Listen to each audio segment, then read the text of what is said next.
Well, hello there. Bonjour Véronica. Bonjour Amel. Bonjour Stéphane. Vous allez bien? Je vais très bien, merci. Et vous? très bien, en forme ce matin. What do you have for us today? Bien, j'ai beaucoup de choses. Aujourd'hui, nous allons principalement à la rencontre d'Henriette Ndjami. C'est une Camerounaise qui fait dans la transformation du papier. Elle réussit à réaliser plein d'objets, parfois insolites, à partir du papier mâché, du papier déco, des papiers cadeaux, des débris de papier, du papier souvent inutilisable, et même des journaux. Elle réussit à les utiliser pour en faire des objets décoratifs, utilitaires, tels que des consoles, des luminaires, des vasques, des bijoux et des intérieurs tout entiers qu'elle réussit à mettre en place. Eh bien, Armel, si je vous comprends bien, tous ces objets ne sont faits qu'à base de papier.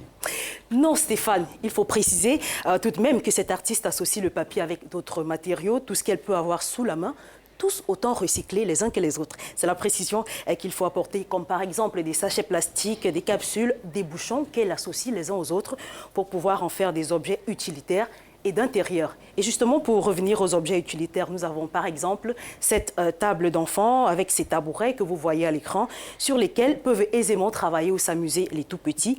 Un autre exemple, on a un joli fauteuil, dans quelques secondes, voilà, fabriqué à partir des cartons d'emballage, y compris, on voit ce tapis sur lequel est déposé le meuble. Well, Amel, you're making it seem as if Armel, these things à vous écouter, on pourrait penser que ces objets sont faciles à fabriquer. Est-ce le C'est une cas? grosse machine qui est à main d'œuvre pour la finalisation de ces différents objets.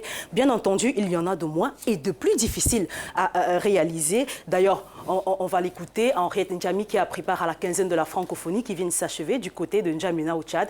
Elle revient justement sur les différents processus qu'elle met en place pour la fabrication de ces objets. On va la regarder, on va l'écouter, on se retrouve derrière. Je prends par exemple du papier journal ou peu importe le papier que je coupe en petits morceaux. Je le laisse tremper pendant 48 heures. Ensuite, je prends ce papier que je passe dans un mixeur, une moulinette, pour obtenir une espèce de pâte que je mélange ensuite à une colle que je fabrique à base de farine, ce qui va me donner cette écorce. Mais pour faire des branches, il y a une autre technique, c'est le papier mâché. Là, je superpose et je colle par-dessus des lamelles de papier, une par une, je mets des couches jusqu'à obtenir la forme que je désire.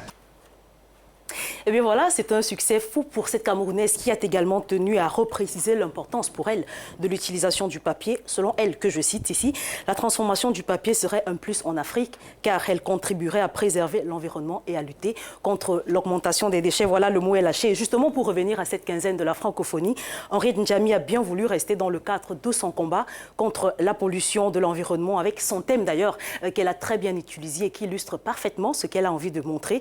Le papier, une vie à l'infini. C'est le thème d'Henriette Ndjami qu'elle a bien voulu utiliser lors de cette quinzaine de la francophonie. L'artiste a précisé ici ses intentions concernant cette exposition en disant également, je la cite, « Mon but n'est pas que d'exposer mes créations, mais aussi d'éveiller la conscience du plus grand nombre aux mille et une façons de donner une nouvelle vie au papier. Au lieu de le jeter, il s'agit d'un engagement personnel que je souhaite voir adopté par tous, a-t-elle l'habitude de le dire. Et elle a également redit, l'univers que nous propose justement de découvrir Henriette Ndjami est un univers où le papier est roi.